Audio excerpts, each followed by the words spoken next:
Minasan konnichiwa, JHMedium here. Today I am in Kobe and Himeji in Hyogo Prefecture, Japan.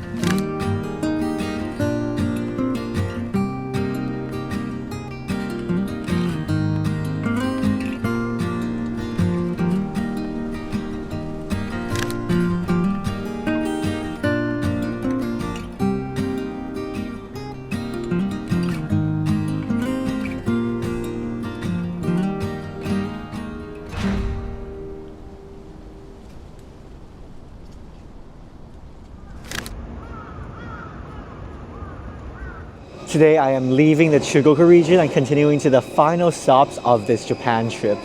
I am heading to the Hyogo Prefecture in Kansai. For my final stops, I'm visiting Himeji and Kobe.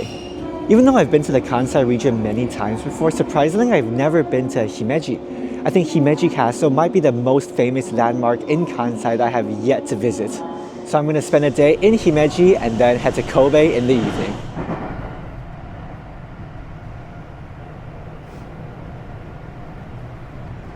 So after around an hour and a half, I've arrived in Himeji. Once you're at the station, you'll see many signs leading you to the Himeji Castle. You won't miss it. Or you can just head out of the station and you'll see the castle right there. I stored my suitcase in one of the coin lockers and now I'm gonna head straight to the castle.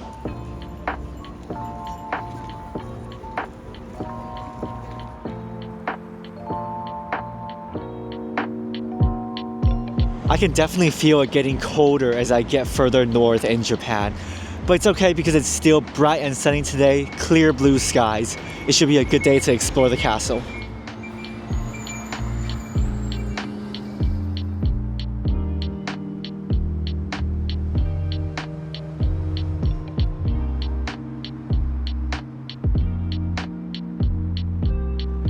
I've now entered, I guess, the garden area surrounding Himeji Castle, and this is already bigger in every single way compared to any other castle I visited in Japan. Right over there, Himeji Castle stands on top of this hill. It definitely looks really grand. Really beautiful right now with that blue sky. The white and blue put together, stunning. Because Himeji Castle is the biggest and most famous one in Japan, it also makes sense that the entry price is the most expensive. It's 1,050 yen including the castle and the garden. Even making it from the entrance to the main castle keep takes quite a while here. The maze-like layout leading to the keep was completely intentional, making Himeji Castle an almost impenetrable fortress.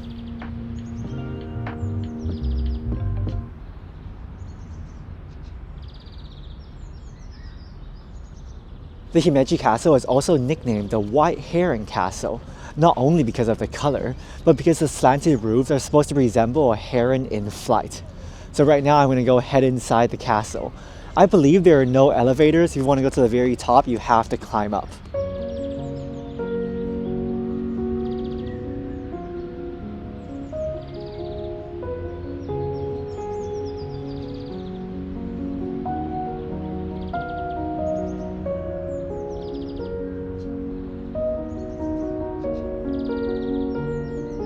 Unlike many castles in Japan that have been destroyed and then reconstructed, Himeji Castle is actually very well preserved. It survived all the wars, the feudal era, and of course that means the interior of the castle has not been converted into a 21st century museum. It still has that wooden structure to it. Himeji Castle really is the most precious and most treasured castle in all of Japan. That's why it's also considered a UNESCO World Heritage Site. You're not even allowed to wear outside shoes inside. You have to take them off and put them in a plastic bag, hold them while exploring the castle. Surprisingly, the castle keep I'm in right now was never meant to be a full-time residence. It was built as a symbol of power and as a last resort during a siege. Instead of luxury living spaces, you'll see space for weapon storage. The lords actually lived in separate residential quarters within the castle grounds. Despite the defenses, Himeji Castle was famously never attacked.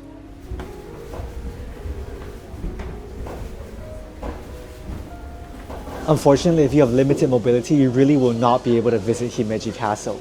There's no elevator and the staircases are all very steep. There's always like a human traffic jam at every single staircase. It's quite difficult to climb. But I think it's good that they chose not to modernize this building, to preserve it as it is. You really don't want to have to put a modern elevator inside such a traditional piece of architecture. The very top floor of Himeji Castle is actually a small Shinto shrine dedicated to the spirit or monster living inside the castle. Legend says an original shrine was removed when expanding the castle grounds, angering the spirit and bringing illness to the people. The shrine we see here today was then built on the top floor to appease the spirit and to protect the castle. And of course, other than the shrine, the top floor offers an amazing panoramic view of the city.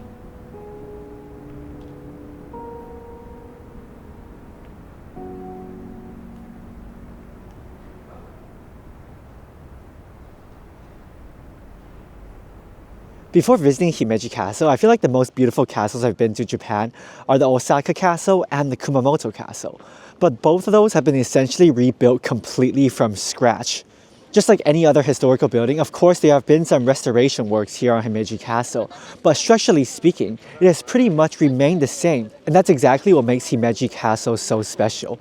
I feel like it's a good thing that it took me so long to visit this castle. Maybe if I visited Himeji earlier, I would no longer be interested in any of those completely reconstructed castles.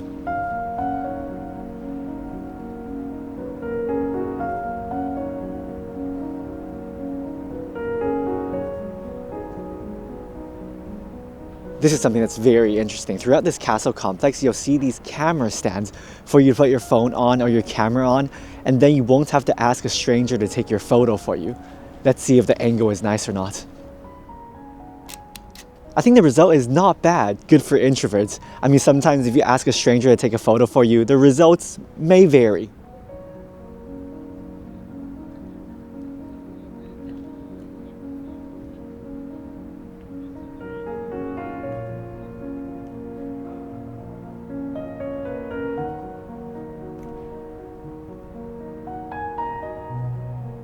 After you finish visiting the castle keep, don't rush to leave yet, because there's actually so much more to explore within the castle grounds.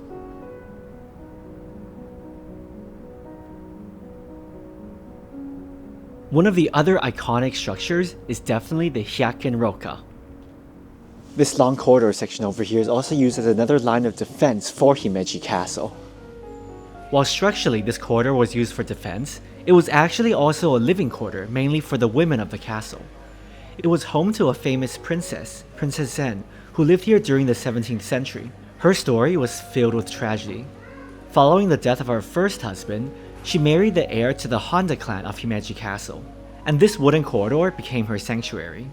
However, her young son and husband soon passed away due to illness. Princess Zen then moved away from the castle and became a Buddhist nun.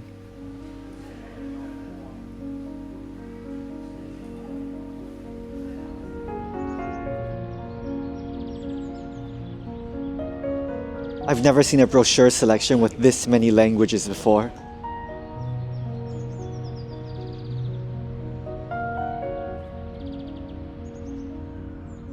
So that's it for my visit to Himeji Castle, and before I leave, of course, I gotta get a postcard as well.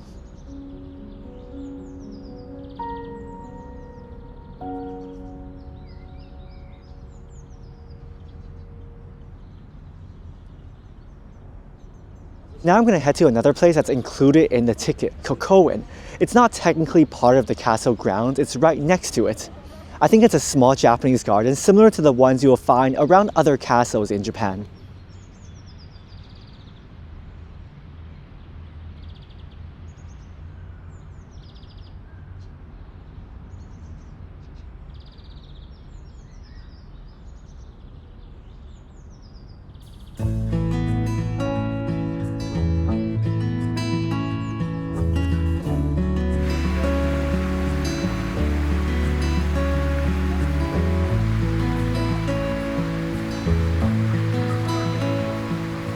Unlike many of these gardens built nearby castles, Koko-en is actually not a historical garden.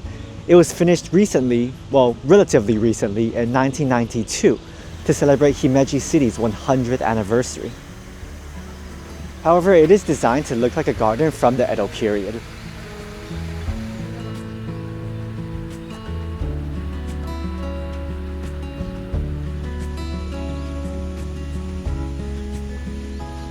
This area that the garden is on right now used to be the west residence of the Himeji domain.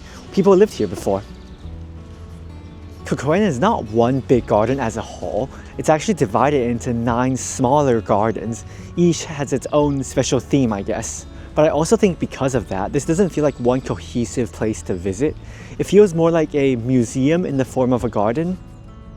And since every section is walled off from each other, each individual gardens seem very, very small and cramped.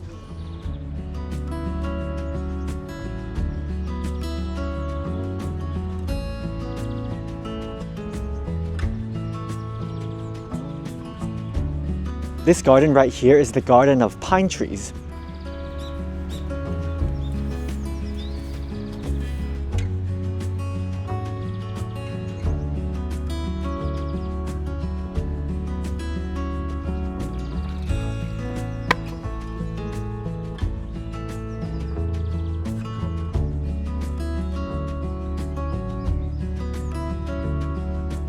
Okay, so I finished visiting all 9 gardens. Because of this layout, it does feel like I'm going through a nature museum or some sort of botanical garden. The atmosphere feels very different from the other Japanese gardens I visited on this trip. So yeah, Koko-en is beautiful, but far from my favorite garden in Japan.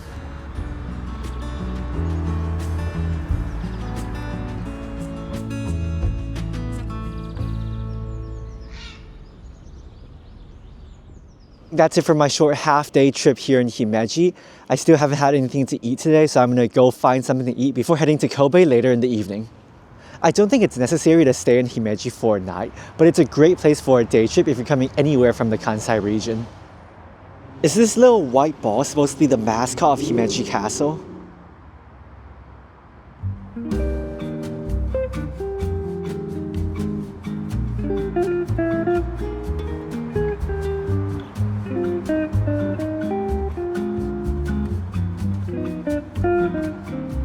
I was walking through an alleyway on my way to the train station, and then suddenly there was just this aroma of freshly baked bread. I immediately had to check it out. It smelled so good. And I walked inside, and it turns out it's this small bakery. There's so many different types of bread, sweet, savory. It really is bread paradise right here. I got 1 savory and 1 sweet. The sweet one I got has chocolate and raisins, I believe. I'm gonna save that for breakfast tomorrow. Right now, I'm gonna eat the savory one. It's a sausage and sauerkraut bread, sort of German inspired, I guess.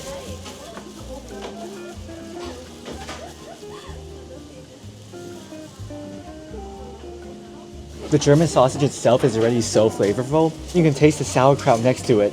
It also has a cheesy, thick crust on the outside. Really delicious. I can't wait to try this sweet one as well, but I should probably save it.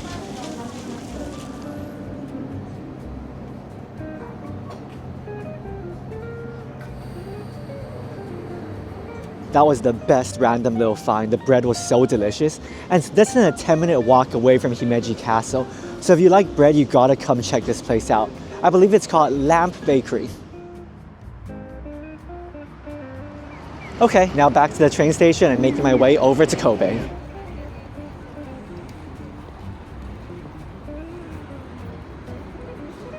Heading to Kobe from Himeji is very easy, but if you're going to the most central part of Kobe, just know that you're not actually going to Kobe Station. You're most likely heading to Sannomiya Station. That's like the main transportation hub in Kobe.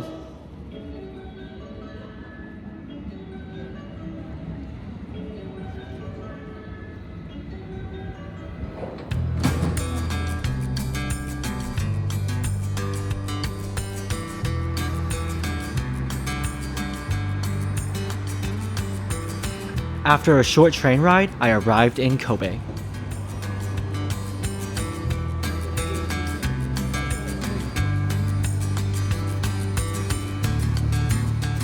Since I only had a light breakfast today and a bread at the bakery, I decided to get something bigger for dinner.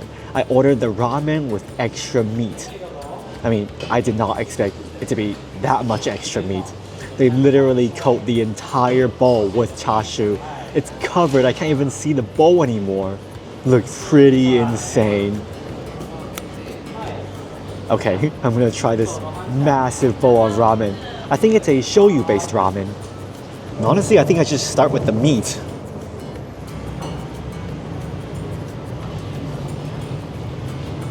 Absolutely melt in your mouth chashu. Usually when you order ramen, they give you like 3 or 4 pieces of chashu max. I ate a couple of pieces already, and there's still 10 pieces of chashu. If you've watched my Japan videos, you'll know that my favorite Japanese dish is tonkotsu ramen. I'm not the biggest fan of shoyu-based ramen.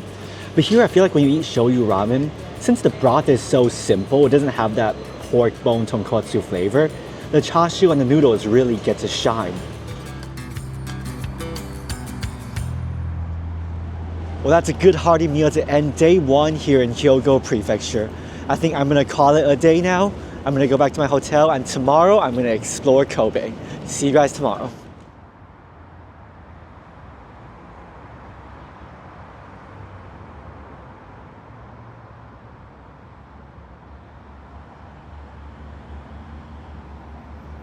Good morning from Kobe, a city that I actually like very much. I've been here twice before. When most people think of Kobe, they think of exactly one thing, Kobe beef. But what if you don't want to spend a fortune only to eat 2 bites of some of the most expensive meat in the world? Or what if you're a vegetarian and just don't eat meat at all? Is it still worth coming to Kobe? Well, I certainly think so. I think the atmosphere of the city makes it worth visiting on its own. So today, let me show you some must-visit sites in Kobe.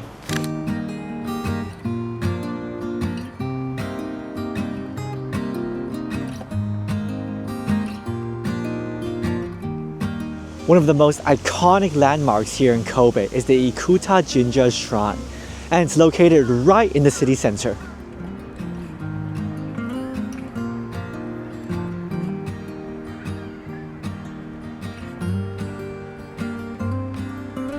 The shrine is very busy right now in the morning.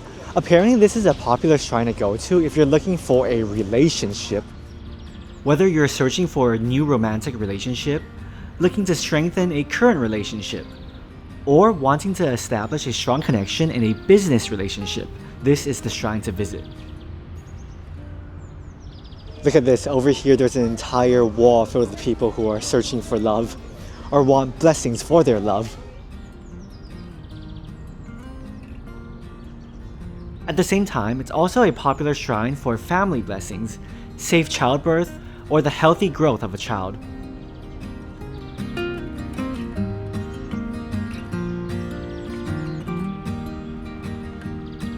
There's also a smaller Inari shrine.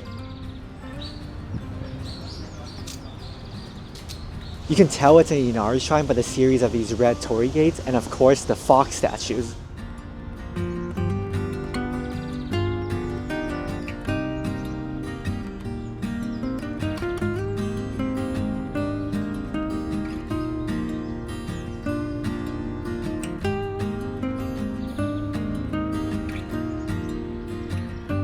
Now it's time for an activity that seems to appear in every single one of my vlogs, filming a random duck.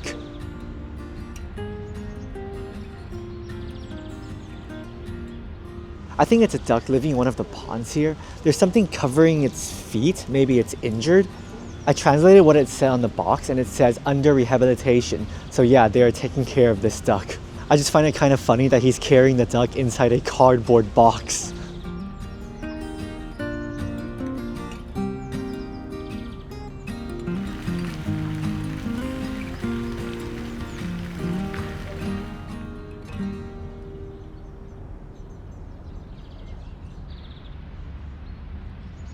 It's always cool observing these small traditions and rituals when visiting a Japanese shrine.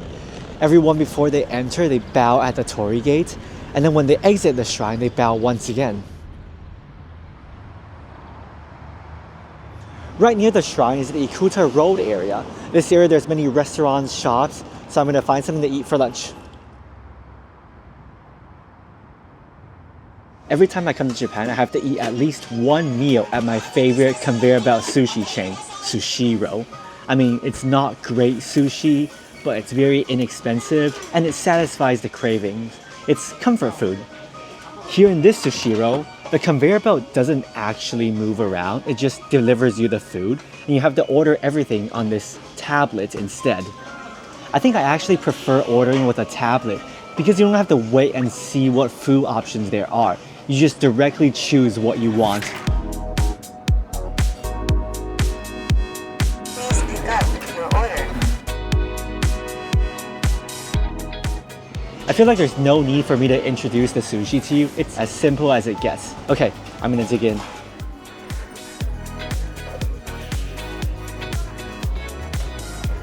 Time for round 2.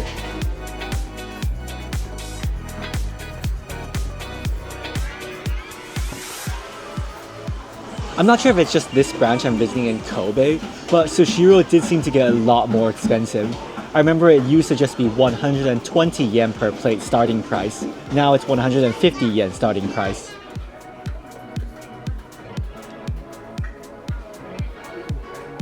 I ate 8 plates of sushi today and I'm already quite full. I think the total is 1,280 yen.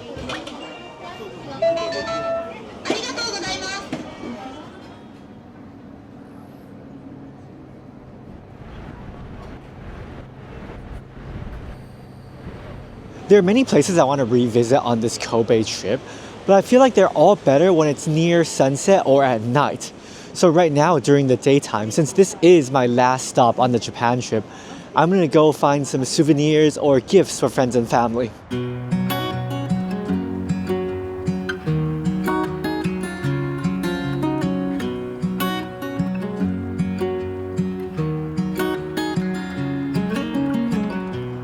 I'm inside this indoor shopping street area and I'm looking for a Disney store.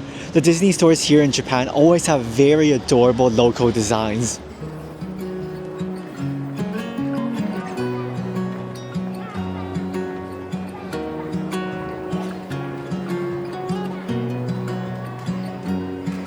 Donald tempura.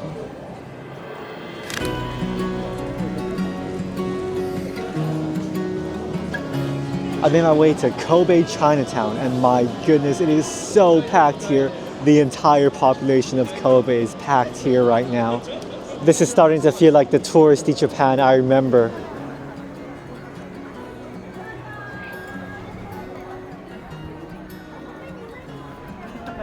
Kobe Chinatown is called Nankinmachi, named after the city of Nanjing in Jiangsu province. Most of the first Chinese settlers to Japan were from Jiangsu, and of course, many of them from Nanjing.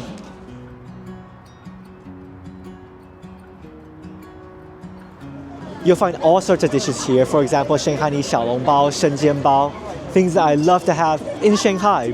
But if you're not going to China, I believe the Shanghainese food here should be very authentic. You can find Cantonese dim sum, Taiwanese guabao, Sichuan dan dan mian. They really have dishes from everywhere. The variety is very impressive. I've been to many Chinatowns around the world, and I think this one might be up there to be one of the most vibrant. The atmosphere reminds me of Chunjie, Spring Festival in China. The atmosphere of Miaohui, which is like temple markets. I am heading to Shanghai after this Japan trip, so it's absolutely unnecessary for me to eat here in Kobe, Chinatown. But I have to say, if you're not going to China and you want Chinese food in Japan, this is the place to come.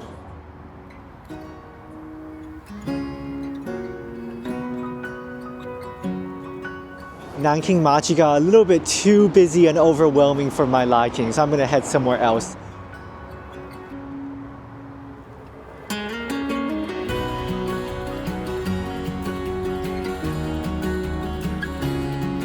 I have reached one of my favorite parts in the city, the port of Kobe.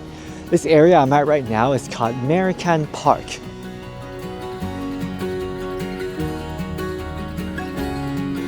Opened to international trade in 1868, the port of Kobe is one of the most important maritime hubs in all of Japan. It transformed this former small fishing village into a major city. The most iconic landmark here and in the whole city is the Kobe Port Tower. The tower has a hyperboloid structure, sort of like a skinny hourglass, and was built using this unique lattice pattern. Its bright red color definitely makes it pop in the cityscape. In 1995, Kobe experienced a major earthquake. While many buildings collapsed near the port, the tower's strong geometric design allowed it to survive almost completely undamaged. Today, all commercial shipping has moved away to nearby islands, and the historical port of Kobe is now entirely an entertainment and recreational area.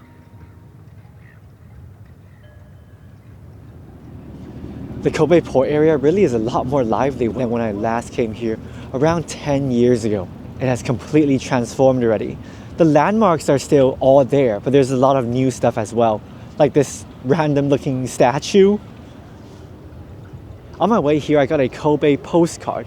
I'm gonna try to find the exact angle as shown on that postcard. I think it should be near the Harborland area. I literally found the exact angle of this postcard. From the light to the ferry boarding station, it's all here.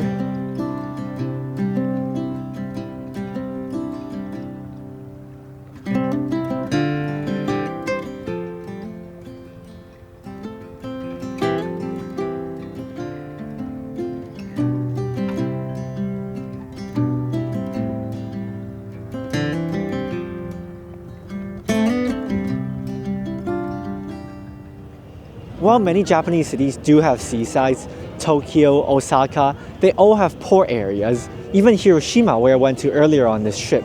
But for all of those cities, the life of the city is not at the port area, it's not at the sea. Here in Kobe, the port area is the life of the city. It feels very vibrant, and I think that's what makes it so special here.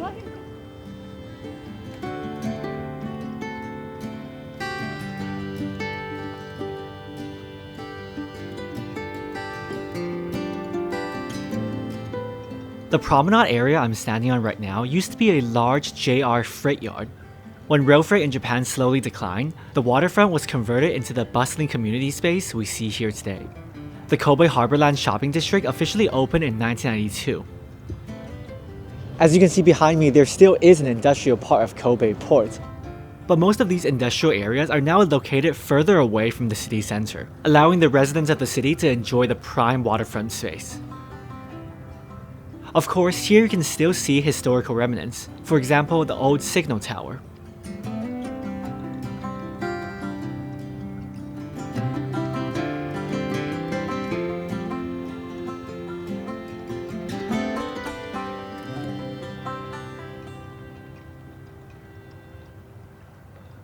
Whenever people visit Japan for the first time, they always put Kyoto, Osaka as part of their must-travel list. I mean, maybe compared to Kyoto, Kobe doesn't have the world-famous cultural destinations. Kyoto is Japan's cultural capital for a reason. But I feel like compared to a city like Osaka, I choose Kobe over Osaka anytime. Kobe feels like a busy, vibrant, big city. You get everything you can possibly want for a big city in the Kansai region. But here you get the mountains and the ocean, which I think is the best of all. There's still so many places I want to show you in Kobe. I'm going to go check them out tomorrow during my last day in Japan, including my favorite night view. But before I show you that view tomorrow, let's enjoy the gorgeous night scenery at the port of Kobe.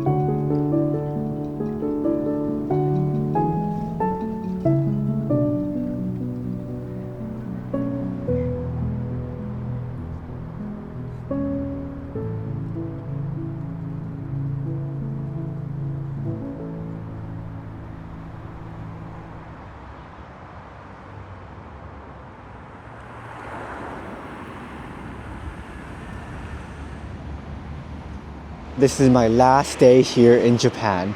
My first stop in the morning is the Kitano Ijinkan, which is a former residence for the foreign settlers here in Kobe. This area is famous for its historical Western Japanese style houses. Even the street signs here seem kind of westernized.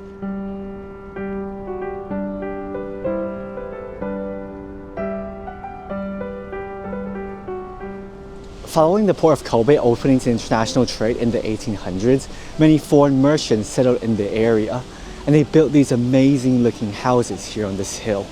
The neighborhood today kind of feels like a European neighborhood, but not based off one European country. There's so many different styles here. There's the French colonial style, Victorian style, all sorts of different European buildings.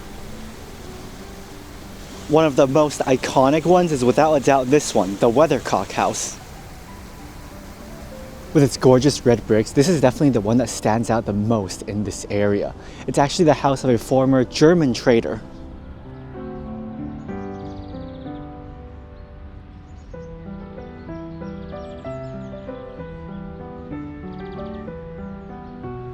This green building behind me is the Moegi house, home to the former Consul General of the United States. You can even see a US flag tucked away in there.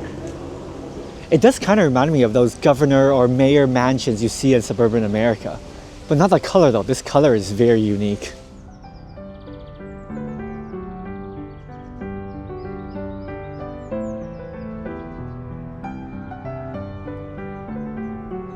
I've actually been inside many of these houses years back, so I don't think I'm going to pay an entry fee to go in once again on this trip, but it's just so amazing to walk around this neighborhood because it feels completely different from anywhere else here in Japan.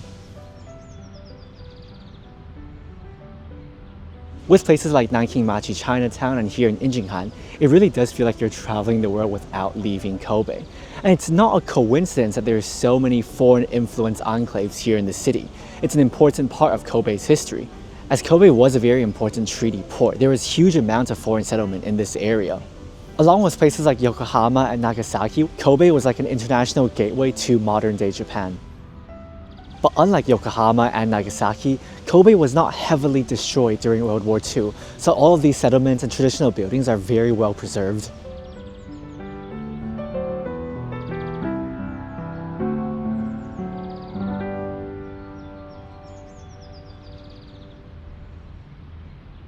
You may have also noticed the many statues of jazz musicians around here. Kobe was actually the place where jazz music was first introduced to Japan. The Kitano district became a major center for jazz clubs and bars. These statues celebrate this interesting part of Kobe's history.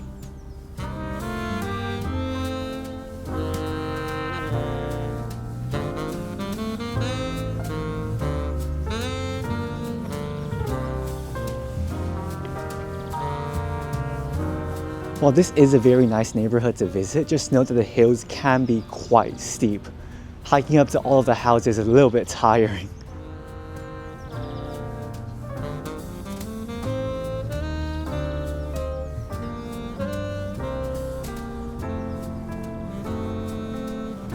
While the houses on the hilltop are settled, the English house here, not really. It's decorated with so many Union flags, Santa for Christmas, and I think inside it's a Sherlock Holmes exhibit. So out of the houses in Ijinkan I visited before, I do think the Weathercock house and the Moegi house are the ones that you should visit inside.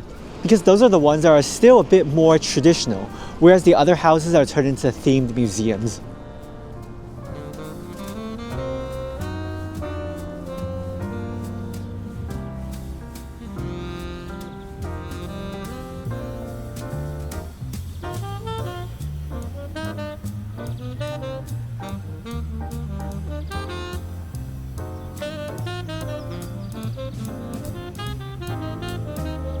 If you want a beautiful angle to take pictures of the Ijinkan area, climb up to this shrine.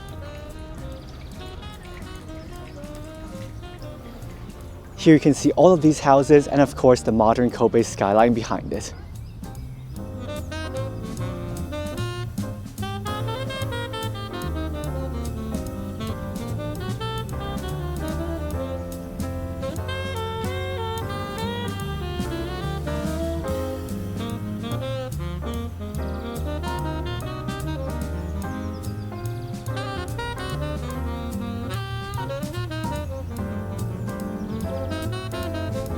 If you want some gifts for friends and family, this is also a great place to find lots of Kobe-inspired treats.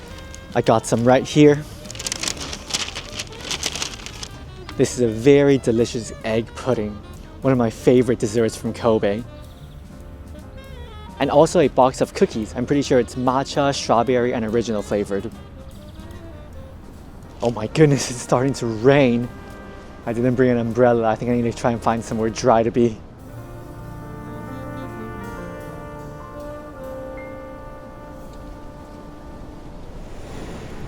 Luckily, the rain didn't last long, and a short lunch break later, I can go outside to explore again. After a little bit more souvenir shopping in the afternoon, the sun is about to set, and it's time to head to the final stop on this Japan trip, Suwayama Park. And this place actually means a lot to me personally. I'll tell you a little bit more about it when I get there.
So I tied my camera over there on the railing to film a time lapse. Very sketchy setup, but hopefully it'll turn out good. So while that's shooting, I guess it's story time. Kobe has always been a city with a lot of sentimental value for me. Over a decade ago, during my high school graduation trip, we came to Kobe. And on the last night of our Kobe trip, we came over here to Suwayama Park, to the Venus Bridge. Just like this is the last night of my Japan trip, of my Kobe trip. It's hard to believe that that was over 10 years ago. Everything just went by like in a blur the past 10 years. During high school, I had a very close group of friends, the boys, and that graduation trip, that Japan trip, was probably the last time I saw all of them together in one place. Obviously, I met the boys individually again throughout the years around the world, but never all of them at the same time in one place. We never had a big reunion.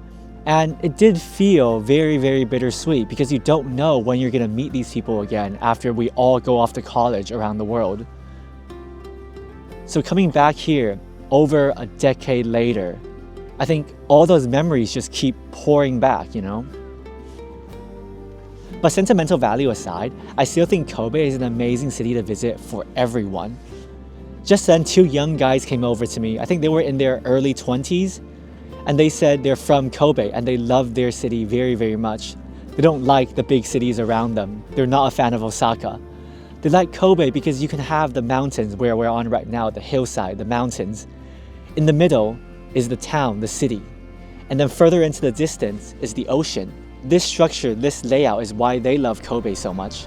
And I think that really sums up why I think Kobe is such an amazing city as well. It's no doubt a big city, but it doesn't feel like Osaka, it doesn't feel like Tokyo. So to end this video, I'll leave you guys with these amazing views of the Kobe nightscape. If you're new here, do consider subscribing to JHMedium for more travel videos coming soon. Thank you guys so much for watching. See you next time.